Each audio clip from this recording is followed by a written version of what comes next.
Hello दोस्तों, मैं आशुतोष कुमार। आप देख रहे हो सबका नॉलेज यूट्यूब चैनल। हम लोग ग्रामर सेक्शन कंप्लीट करने वाले हैं क्योंकि बस लास्ट आपका क्लाउज ही बच चुका है, बाकी सब का सब कंप्लीट है। एक बार आप प्लेलिस्ट चेक करिएगा, सारा का सारा मिल जाएगा। ठीक है, इसको पढ़ लेंगे तो पूरा ग्रामर सेक्शन कंप्लीट हो जाएगा।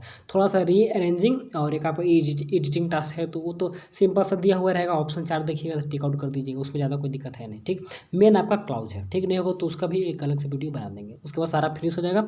जो भी मेरे पास सेट आएगा सेट का सोल्यूशन फिर कल से उसका भी डालने का कोशिश करेंगे। बाकी सब बचा रहा है, मैथ गया, बायोलॉजी गया, फिजिक्स गया, और भी जो पॉसिबल होंगे सारे के सारे डालने का कोशिश कर रहे हैं। ठीक है, चलिए तो क्लाउज देख लीजिए। क्लाउज के नाम सुनकर डरना नहीं है कि बहुत सारे स्टूडेंट, यहाँ तक सीनियर भी कुछ स्टूडेंट जिनको क्लाउज से दिक्कत होता है। देखिए क्लाउज क्या है।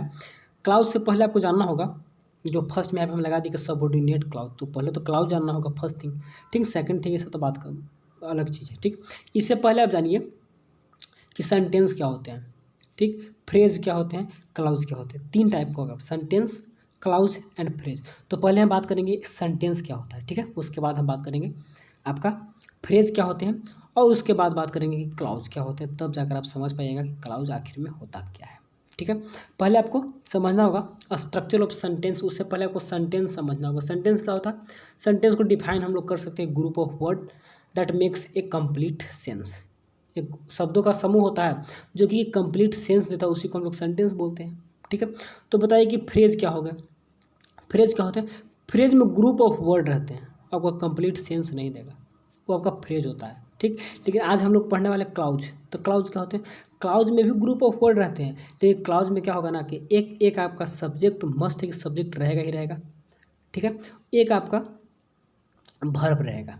कौन सा वर्ब रहेगा। एक होता है फिनाइट वर्ब, एक होता है इनफिनाइट वर्ब। तो फिनाइट वर्ब रहते हैं, मेन वर्ब के साथ जो सब्जेक्ट के साथ जुड़ा रहेगा। जैसे कि मान ली ही आपका सब्जेक्ट हो गया। ठीक, ही प्लेज, मान ली कंप्लीट रख दी, ही प्लेज। ठीक है, तो वह खेलता है, कुछ भी खेले, ऑब्जेक्ट ऑब्जेक्ट कुछ भी रख सकता है। ठीक है, तो यहाँ पर ही लिख दीजिए, तो आपका सब्जेक्ट हो गया, ये आपका वर्ब हो गया। तो एक सब्जेक्ट और वर्ब का कॉम्बिनेशन जो रहता है उसी को हम लोग बोलते हैं क्लाउज।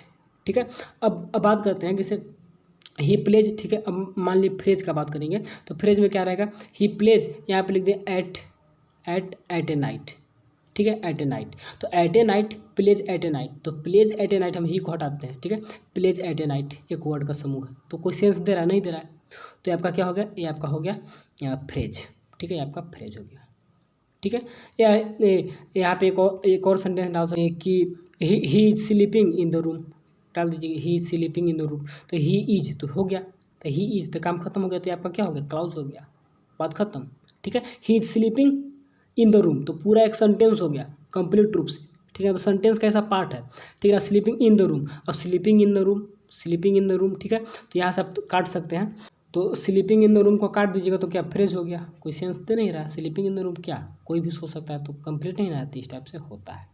ठीक है, लेकिन एक आपका क्या बोलते हैं सेंटेंस हो गया, वो हमेशा क्या होता है, क्लाउज होता है हमेशा। लेकिन क्लाउज जो होता है, क्लाउज हो भी सकता है सेंटेंस, नहीं भी हो सकता है। लेकिन जो एक सेंटेंस होता है वो 100% क्लाउज होगा ही होगा।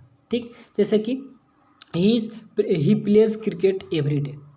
He plays cricket every day, प्रतिदिन क्रिकेट खेलता है। ठीक है, तो ये आपका क्या है, एक कंप्लीट सेंटेंस है। ठीक है, तो क्लाउज भी है, क्लाउज भी है। ठीक, और एक एग्जाम्पल देते हैं कि विच is my book, which is my book. और विच इज़ माई बुक क्या है, ये आपका क्लाउज है। ठीक है, which is my book clause है, ये आपका सेंटेंस नहीं है। तो ये अंतर होते हैं, उतना डिटेल नहीं जाना है हम लोग को, क्लाउज ढंग से पढ़ लेना है और थोड़ा सा सेंटेंस जान लेना है। एक अलग से फ्रेज के बारे में थोड़ा सा ही बता दिए। ठीक है, तो पहले स्ट्रक्चर ऑफ सेंटेंस है। देखिए according to grammatical structure sentence can be classified in 3 type. 3 type में सेंटेंस को बांटते हैं। और क्या बोले कि जो भी सेंटेंस होते हैं हमेशा फ्रेज होंगे ही होंगे 100%। ठीक है ना, बात को समझ गए।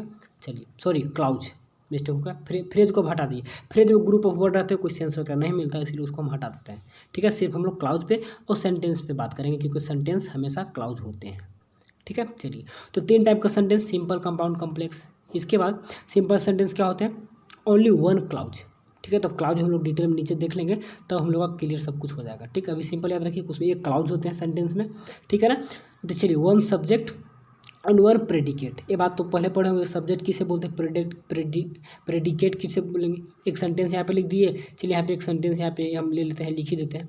यहाँ पे लिखते हैं एक सेंटेंस, लिखते हैं कि समझिए कि आई एम कुछ लिख देते हैं, आई एम ए, क्या लिख दिया, आई एम ए डॉक्टर, ठीक है, डॉक्टर तो है नहीं लेकिन ठीक है कुछ भी लिख दिए, ठीक। तो आई एम क्या हो गया, ए आपका एक यहाँ पे सब्जेक्ट कौन हो गया, आई सब्जेक्ट हो गया, बाकी जितने भी बच गए तो सब क्या होते हैं, ये सब प्रेडिकेट होते हैं, ठीक है। सब्जेक्ट को छोड़ के जितने भी बच गए तो प्रेडिकेट होते हैं, ठीक है। तो एक प्रेडिकेट। चलिए तो बात करते हैं सिंपल सेंटेंस में क्या होगा, ओनली वन क्लाउज रहेंगे। तो क्लाउज के पहचानने का आवश्यकता बता दिए, क्लाउज में क्या होते हैं, एक आपका सब्जेक्ट रहेगा और एक आपका वर्ब रहेगा। तो आई और एम क्या था, वर्ब था, तो क्लाउज हो ना गया, ठीक है। एक आपका यहाँ पर और साथ ही साथ क्या करा है कि वन सब्जेक्ट और बाकी प्रेडिकेट, तो बाकी तो हो ही गया, सिंपल। अच्छा कंपाउंड में क्या होते हैं, कंपाउंड में क्या होते हैं, compound sentence has the two और मोर मेन क्लाउजेस, उसमें दो मेन क्लाउज रहेंगे join together by coordinating conjunction. बहुत इंपॉर्टेंट पॉइंट, इसको अच्छे से दिखाएंगे कि कोऑर्डिनेटिंग कंजंक्शन से एक अलग आपका क्लाउज बनेगा, कोऑर्डिनेट क्लाउज, वो भी देखेंगे। कोऑर्डिनेटिंग क्या होता है, जोड़ने का काम करेगा, जैसे कि conjunction like but, it, still, ठीक है ना, फन बॉय के नाम से इसे जानते हैं, तो आगे देखेंगे उसके बारे में। देयर फॉर, हाउ, अदरवाइज, ये सब जोड़ने का काम करेगा। तो आपका कंपाउंड सेंटेंस में टू और मोर क्या होंगे, मेन क्लाउज होंगे। तो आपको क्लाउज अच्छे से समझिएगा तभी जाकर क्लियर होगा, ठीक है। एग्जाम्पल यहाँ पर दिया हुआ है कि द चाइल्ड, यहाँ पर ठीक है, the child run fast has on the race, ठीक है ना, Hari works hard and therefore stood first. और कॉम्प्लेक्स सेंटेंस में क्या होंगे, ये सेंटेंस है तो वन मेन क्लाउज, ठीक है, एक तो मेन क्लाउज रहेगा ही रहेगा, कन्फर्म है, एंड और साथ ही साथ वन और मोर सबऑर्डिनेट क्लाउज, यानी कि एक मेन बाकी सबऑर्डिनेट। तो अब देखना होगा कि सबऑर्डिनेट क्लाउजेस किसे बोलते हैं, ठीक है। तो पहले आप क्लाउज को पढ़ लीजिए, तब सेंटेंस में कुछ कुछ पार्ट आएंगे, ना तो नहीं आएंगे, लेकिन याद रखिएगा सेंटेंस हमेशा क्लाउज का ही पार्ट होगा। Example I read the book which I had bought from, क्या है, बुक फेयर। चलिए ये समझ में नहीं आया होगा, लेकिन हम इसको अब समझाने का कोशिश करते हैं, ठीक है। सबऑर्डिनेट क्लाउज तो वही करेगी, एक मेन बाकी सबऑर्डिनेट। तो आपको जानना होगा सबऑर्डिनेट क्लाउज किसे बोलते हैं, यहाँ तो कोई दिक्कत नहीं। चलिए कॉपी में भी जस्ट लिखे, छोटा सा होगा लेकिन अभी जस्ट लिखे 2 मिनट में, तो अब इसको थोड़ा सा क्लियर होगा नहीं, इसको रीड करते हैं। देखिए यहाँ पर क्या है, चलिए ठीक है, यहाँ पे देखिए क्या, अच्छे से समझ लीजिए, एक बार समझ लीजिएगा तो कॉन्सेप्ट क्लियर हो जाएगा, यहीं से आपको समझना है। ही वेंट टू मार्केट, एक हम बहुत बड़ा सेंटेंस लिख दिया है, he went to market and bought a costly ring, ठीक, that was stolen a few days later. देखिए कितना बड़ा सेंटेंस है, ही वेंट टू मार्केट, इसलिए लिखे कि इसी में सब कुछ कंप्लीट हो जाएगा। He went to market and bought a costly ring, वह बाजार गया और जाकर एक महंगा रिंग खरीदा। That was stolen a few days later, जो कि कुछ दिनों बाद उसे चुरा लिया गया। कंप्लीट हो गया, सब कुछ समझ गए। अब देखिए ही वेंट टू मार्केट में क्या हो गया, ही वेंट टू मार्केट एक कंप्लीट सेंटेंस है, तो कंप्लीट सेंटेंस है तो क्लाउज भी हो गया, क्या बोलेंगे, सेंटेंस हमेशा क्लाउज होते हैं, तो एक आपका क्लाउज भी हो गया। कौन सा क्लाउज, मेन क्लाउज, एक मेन क्लाउज होता है जो कि किसी पे डिपेंड नहीं होता, इंडिपेंडेंट क्लाउज जिसे बोलते हैं। और बाकी जितने भी रहते हैं वो क्या रहते हैं, डिपेंडेंट, किसी न किसी पे डिपेंड करेंगे, ठीक है। लेकिन जो इंडिपेंडेंट क्लाउज है उसे हम लोग मेन क्लाउज या प्रिंसिपल क्लाउज बोलते हैं। तो वो आपका 2 प्रकार का होते हैं, वो आपका 2 प्रकार का। लेकिन जो सबऑर्डिनेट हो गया या फिर डिपेंडेंट हो गया वो आपका 1 प्रकार का, तो उसके बारे में भी देखेंगे, ठीक है। तो सबऑर्डिनेट क्लाउज जो होंगे आपका सबऑर्डिनेटिंग कंजक्शन से स्टार्ट होंगे और कोऑर्डिनेट कंजक्शन भी होता है। अब आपका एक आपका क्या होता है, कोऑर्डिनेटिंग क्लाउज कोऑर्डिनेट कंजक्शन से, और सबऑर्डिनेटिंग क्लाउज सबऑर्डिनेट कंजक्शन से स्टार्ट होंगे। और उसके बाद आपका जो एक मेन हो गया, तो मेन क्लाउज प्रिंसिपल क्लाउज जो ही बोलना है तो आपका रहेगा ही रहेगा, ये भी आपका मेन ही क्लाउज होता है, ठीक है, कोऑर्डिनेट भी। लेकिन सबऑर्डिनेट आपका इंडिपेंडेंट अलग एक पार्ट होता है, यही आपको पढ़ना है, यही आपका सिलेबस में भी है। बात को समझ। अब फर्स्ट वाले सेंटेंस में देखने की कोशिश करेंगे कौन कौन क्या होता है। तो फर्स्ट तो क्लियर है कि कंप्लीट सेंस दे रहा है, कहीं से कोई दिक्कत है नहीं, तो आपका मेन क्लाउज हो गया, कोई दिक्कत। अब देखिए एंड क्या है, एंड देखिएगा, ये देखिए बहुत सारे एग्जाम्पल यहाँ पे दिया हुआ है, सबऑर्डिनेटिंग कंजक्शन का बहुत सारे एग्जाम्पल होते हैं, लेकिन यहाँ पे कुछ ही लिखे इंपॉर्टेंट जो काम देगा, ठीक है। देखिए कोऑर्डिनेटिंग कंजक्शन में बहुत सारे एग्जाम्पल होते हैं, लेकिन मेन लिख दिए जो आपको काम देगा, ठीक है। देखिए फैन बॉय से याद रखिएगा, याद करने का एक ट्रिक है कि फैन बॉय, ठीक है, फैन बॉय। अब देखिए मेन क्लाउज को पहचानने का कोई दिक्कत नहीं, उसका कंप्लीट सेंस निकलेगा, किसी पर डिपेंड नहीं करेगा, तो मेन क्लाउज हो गया, ठीक है। और कंप्लीट एक सेंटेंस रहेगा, तो एक आपका सब्जेक्ट हो गया, एक आपका क्या बोलते हैं वर्ब रहेगा, यानी कि कोऑर्डिनेट, उसको क्या बोलते हैं हम लोग, एक तो आपका मेन सब्जेक्ट और बाकी प्रेडिकेट रहेगा। तो मेन क्लाउज में कोई दिक्कत नहीं। चलिए अब एंड, हम लोग एंड कहाँ पर है, कोऑर्डिनेटिंग कंजक्शन एंड। देखिए FANBOYS, for, and, nor, but, neither, yet, so, इस टाइप से देख रहे हैं, एज वेल एज, ठीक है। देखिए एज वेल एज यहाँ पे है, लेकिन एज सुन एज यहाँ पर है, ठीक। और भी एग्जाम्पल है, इतना याद रखना है, फैन बॉय को याद रखना है, जो कि आपका क्या होता है, कोऑर्डिनेटिंग कंजक्शन, ठीक है, कोऑर्डिनेट करने का, जोड़ने का काम करेगा। तो आपका कैसा हो जाएगा, वो भी आपका क्या होता है, वो आपका डिपेंड नहीं करेगा, वो भी आपका क्या होता है, इंडिपेंडेंट होता है। ठीक है, लेकिन कहाँ से स्टार्ट होगा, एंड से, नॉर से, बट से, फोर से, ठीक है ना, कोऑर्डिनेटिंग कंजक्शन से स्टार्ट होंगे, तो उसको हम लोग क्या बोलेंगे, कोऑर्डिनेट क्लॉज। देखिए कंप्लीट सेंस ये भी देगा, क्योंकि क्या है, ये आपका इंडिपेंडेंट है, किसी पर डिपेंड नहीं करेगा। ठीक है, जैसे कि and bought a costly ring, and bought a costly ring, और एक महंगा रिंग खरीदा, सेंस तो निकल ही रहा है, लेकिन और से स्टार्ट हो रहा है, तो जब इस टाइप से स्टार्ट होगा तो क्या होगा, आपका कोऑर्डिनेटिंग कंजक्शन से स्टार्ट होगा, कोऑर्डिनेटिंग क्लॉज, कोऑर्डिनेट क्लॉज। ठीक है, तो मेन क्लॉज हो गया, कोऑर्डिनेट क्लॉज भी हो गया। अब आपका बच गया कौन, सबऑर्डिनेट कंजक्शन से जो स्टार्ट होने वाले होते हैं, जिसका नाम है सबऑर्डिनेट क्लॉज। जैसे स्टार्ट होगा वैसा ही नाम है, तो सबऑर्डिनेट क्लॉज क्या होगा, that was stolen a few days later, that was stolen few, क्या स्टोलन हुआ, कुछ दिन, मतलब कुछ दिन बाद क्या चोरी हुआ, कुछ सेंस तो मिल नहीं रहा है, तो ये क्या होगा, ये आपका होगा डिपेंडेंट, किसी न किसी पे डिपेंड करेगा, निर्भर करेगा। ठीक है ना, तो ये आपका वो दोनों से अलग हो गया। ठीक, और वो दोनों में फर्स्ट में क्या है कि आपका कोऑर्डिनेटिंग कंजक्शन से स्टार्ट नहीं होगा, ये आपका कोऑर्डिनेटिंग कंजक्शन से स्टार्ट होगा, और दोनों के दोनों क्या होते हैं आपके इंडिपेंडेंट, लेकिन ये आपका क्या होगा, डिपेंडेंट होगा, और सबऑर्डिनेट कंजक्शन से स्टार्ट होगा। अब इसी का आपको पढ़ना है, जिसमें नाउन, वर्ब, एडवर्ब जो भी अलग अलग टाइप होंगे, तो हम नाउन, एडजेक्टिव, एडवर्ब होते हैं, तीनों को हम लोग देख लेंगे। तो कहाँ से स्टार्ट होगा, दैट से होगा, हु से होगा, where, which, how, when, then, whose, where. ठीक है ना, और भी एग्जाम्पल है, लेकिन इतना कम से कम याद रखिएगा। बात को समझ गए। अब जाके पूरा सेंटेंस में हम लोग निकालिए, मेन क्लॉज निकालनी है, ठीक है ना, कोऑर्डिनेट क्लॉज निकालिए, और सबऑर्डिनेट क्लॉज भी निकालिए। अब सबऑर्डिनेट को थोड़ा सा डिटेल में कर लीजिए, क्योंकि आपका एग्जाम में यहीं से सवाल वगैरह रहेंगे। ठीक है, चलिए कोई दिक्कत नहीं, बहुत अच्छा। अब हम लोग इसको थोड़ा सा जूम करके रीड कर लेंगे। ठीक है, उसी प्रकार सेंटेंस में भी रहते हैं, किसी में क्लॉज, किसी में तो हम लोग सेंटेंस में ज़्यादा डीप नहीं जाना है। अब हम लोग को जो सिलेबस में है उसी को हम लोग थोड़ा सा देख लें। अब कोई दिक्कत यहाँ से नहीं होगा कि सबऑर्डिनेट क्लॉज किसे बोलेंगे, बात को समझेंगे, जो कि सबऑर्डिनेटिंग कंजक्शन से स्टार्ट होंगे।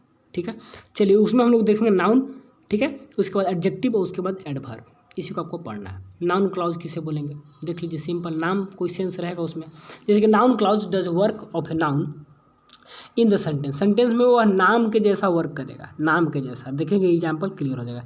It is introduce by the following connective, देखिए कुछ कुछ यहाँ से कैसे इंट्रोड्यूस किया गया, जैसे कि प्रोनाउन कुछ ना कुछ रहेंगे, जोड़ने वाला काम करेगा, जैसे कि हु, वाट, विच, हुम, हुज। एग्जाम्पल देखिए, I know who he is, I know who he is, ये क्या नाउन का काम कर रहा है, यहाँ से यहाँ तक पूरा आपका नाउन का काम कर रहा है। आई नो, मैं जानता हूँ कि वह कौन है, वह कौन है, वह कौन है, समझ रही, पूरा का पूरा एक नाउन के रूप में काम कर रहा है। आई नो, आप क्या जानते हैं, आप सवाल लवेला क्या, क्या करके, तो क्या, तो मैं इसे जानता हूँ। तो सिंपल सा है कि इस टाइप से स्टार्ट होगा, तो आपका क्या होगा, नाउन क्लॉज, सिंपल। ठीक है, या कुछ एडवर्ब भी लगे रहेंगे उसमें, जैसे कि व्हेन, वेयर, व्हाई, हाउ, ये सब से स्टार्ट हो सकते हैं। I asked if he knew where the post office, मैंने पूछा क्या उससे, तो क्या बोल रहा है कि आई आस्क्ड हिम, मैंने उससे पूछा, if he knew where the post office was, कि क्या तुम, यहाँ पर न्यू पास्ट है, क्या तुम जानते थे कि पोस्ट ऑफिस कहाँ था। ठीक है, तो इस टाइप से स्टार्ट कर रहा है। अच्छा, I don't know why does not study, I don't know why he does not study, मैं नहीं जानता हूँ कि वह क्यों नहीं पढ़ता है। ठीक है, मैं नहीं जानता कि वह क्यों नहीं पढ़ता, कैसे स्टार्ट हो रहा है, वाई से। तो ये सब कुछ वर्ड से स्टार्ट होंगे, तो नाउन के रूप में पूरा का पूरा काम करेगा, तो आपका क्या हो गया, where the post office was, पूरा पूरा नाउन के रूप में काम करेगा, तो आपका नाउन क्लॉज हो गया, सिंपल सा। ठीक, फिर कुछ कंजक्शन रहेंगे, दैट, इफ, वेदर, ये सब से आपका स्टार्टिंग रहेगा, तो नाउन क्लॉज, नाउन के रूप में, तो नाउन में दिक्कत होगा नहीं। आपका एडजेक्टिव क्लॉज, तो एडजेक्टिव से स्टार्ट होगा, जैसे कि देख लीजिए एडजेक्टिव क्लॉज, और सारे में सारे क्या रहेंगे, सबऑर्डिनेटिंग कंजक्शन, सब जितने भी हैं तो सब सबऑर्डिनेटिंग कंजक्शन ही हैं, क्योंकि हम लोग देख लिए कि सबऑर्डिनेटिंग कंजक्शन कैसा पार्ट है। नाउन हो गया, उसके बाद क्या हो गया, नाउन के रूप में काम कर रहा है। अब देखिए आगे जो सबऑर्डिनेटिंग कंजक्शन देखेंगे, इस आपका एडवर्ब के रूप, एडजेक्टिव के रूप में काम करेगा। ठीक है, तो सबका अलग अलग होता है। तो देख लीजिए इसका क्या है, थोड़ा सा रीड करते हैं। Adjective clause describe a noun और pronoun in the main clause who clause और इन अनदर सबऑर्डिनेट क्लाउज, जैसे कि adjective clause are there also known as relative clause and they are usually introduce by the relative pronoun से कुछ start रहेंगे। जैसे कि first thing ये जानिए आप क्या एडजेक्टिव क्या होता है, जो कि डिस्क्राइब किसको करता है, नाउन या प्रोनाउन को, तो वही तो सेंटेंस में लिखा हुआ था, ध्यान नहीं दिए कि एडजेक्टिव क्लाउज डिस्क्राइब नाउन और pronoun in main clause, main clause में जो नाउन प्रोनाउन रहेंगे उसको डिस्क्राइब करके बताएगा कैसे, कोई एग्जांपल देखेंगे तो हम लोग क्लियर करेंगे। जिस रिलेटिव क्लॉज भी इसे बोला जाता है, स्टार्ट कैसे होगा, यहाँ पर आप देख एग्जांपल लिखा द हाउस, देखिए यहाँ पे लिखा हुआ है द हाउस, ठीक है, आपका नाउन हो गया। विच, देखिए इसको क्वालिफाई कर रहा है, which has large glass windows was burgled yesterday, कल उसे क्या किया, तोड़ दिया गया, जो जिसका पूरा बहुत बड़ा ग्लास लगा हुआ विंडो था तो उसको तोड़ा गया, ठीक है ना। तो किसका, तो कौन सा घर का, द हाउस का जो ग्लास था बड़ा उसको, तो विच, तो क्लियर, तो इसको क्लासीफाई कर दिया, ठीक है, डिस्क्राइब कर दिया। तो the adjective clause describe the noun house in the main clause, noun को डिस्क्राइब किया। I know the boy who, देखिए यहाँ पर हु, ये सब क्या है, एडजेक्टिव है। आपको क्या क्या इसका कोऑर्डिनेटिंग सबऑर्डिनेटिंग कंजक्शन है, ठीक है। तो एडजेक्टिव के रूप में ये सब पढ़िएगा, एडजेक्टिव है हु, विच, वेयर, कौन, कैसे, ठीक है। तो विशेषण बता रहा है हु, ठीक है। The boy who won the national क्या है, चैंपियनशिप, तो आई नो द बॉय, मैं उस लड़का को जानता हूँ जो कि नेशनल चैंपियनशिप जीता है, ठीक है। आई नो, तो किसको जानते हैं, तो लड़के को, तो इस टाइप से आपको वही वर्ड से मिलेगा, ठीक। The adjective clause describe the boy noun, बस नाउन को जो डिस्क्राइब कर दिया, तो एडजेक्टिव क्लाउज जो कि सेंस में लास्ट में नाउन बन के आता है तो आपका नाउन क्लाउज। और देखिए यहाँ पे आपका सिंपल है एडवर्ब, तो जो वर्ब को क्वालिफाई कर देगा उसको एडवर्ब क्लाउज बोलेंगे। जैसे कि देख लीजिए the adverb clause function has an adverb के रूप में काम करेगा, ठीक है। ये मॉडिफाई द वर्ब, लेकिन सब कैसे स्टार्ट होंगे, सब आपका सबऑर्डिनेटिंग कंजक्शन से स्टार्ट होंगे, ठीक है। Therefore the verb clause may appear anywhere in the sentence, कहीं पर भी रह सकता है। It tell us where it tell us, यहाँ पे देखिएगा why where under the what condition, क्या हो रहा है, ठीक है। Degree of the action occurred in situation excited, कैसे हो रहा है, क्या हो रहा है, कितना डिग्री, जिसके मान ली कोई वॉक, चलिए वर्ब है, ठीक है, दौड़ रहा है, ठीक, तो फास्टली लगा दिए, काफ़ी तेज़ी से दौड़ रहा है, तो क्या क्वालिफाई कर दिए इसको भी, ठीक है। वॉक स्ट्रेट अवे, यहाँ पे लिख दिया स्ट्रेट अवे, सीधा चल रहा है, तो जो भी चलने का काम है उसको क्वालिफाई कर देंगे, तो उसी टाइप से यहाँ पे देखने को मिलेगा।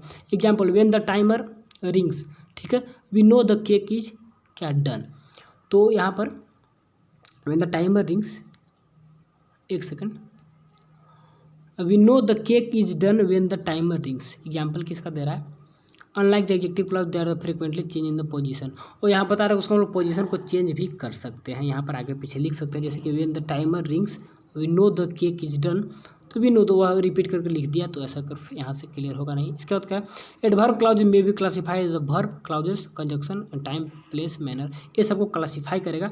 देखिए एडवर्ब को क्लासीफाई किया, एडवर्ब क्लाउज एडजेक्टिव विशेषण नाउन को बता रहा था एडजेक्टिव क्लाउज, और जो लास्ट में नाउन का सेंस देगा तो नाउन क्लाउज आपका हो गया, ठीक है। विपुल महेश, तो आपका कुछ सवाल है तो यहाँ पर सवाल आपसे कुछ यहाँ पर इस टाइप से देगा नहीं, तो आप बस जान जाइए कि क्या क्या होता है, कौन सबऑर्डिनेटिंग कंजक्शन, कौन सबऑर्डिनेट क्लाउज, कौन मेन क्लाउज, ठीक है ना, सेंटेंस क्या होते हैं, फ्रेज क्या होते हैं, ये सब जानिएगा तो आगे भी चल के कुछ ना कुछ काम ही देगा, ठीक है ना। इस टाइप से एग्जाम पे आएगा, एग्जाम में भी आएगा तो पकड़ लीजिएगा कि नाउन लास्ट में बन रहा है तो नाउन क्लाउज हो गया, ठीक है ना। विशेषता उसको भी की व्याख्या कर रहा है तो पूछेगा तो क्या हो गया, एडजेक्टिव हो गया। अगर वर्ब को क्वालिफाई करके देता है तो ठीक है, तो नाउन क्लाउज में कैसे स्टार्ट होंगे, who, what, which, where, whose, इस टाइप से कुछ प्रोनाउन से रहेंगे, या फिर आपका कैसे रहेगा, फिर आपका कुछ एडवर्ब से रह सकते हैं, वेयर, वेयर, वाई, हाउ, लेकिन लास्ट में नाउन ही बनेगा। तो डिफिनेशन जो आपका है ना, वो डिफिनेशन ही काम करेगा। नाउन क्लॉजेज डज तो work of a noun in a sentence, sentence में कैसा काम करेगा, एक नाउन के जैसा, ठीक है। तो यही था, कोई दिक्कत होगा तो कमेंट करिएगा, बाकी इसको टेलीग्राम में सेंड कर देंगे, वहाँ से आप आराम से पढ़िएगा। और फिर नेट गूगल वगैरह सर्च करके कहीं से भी आप और भी दिक्कत परेशानी होता है तो आप कॉन्सेप्ट को क्लियर कर सकते हैं, लेकिन काफ़ी डिटेल में सब कुछ बता दिए, ठीक है। All the best and thanks for watching.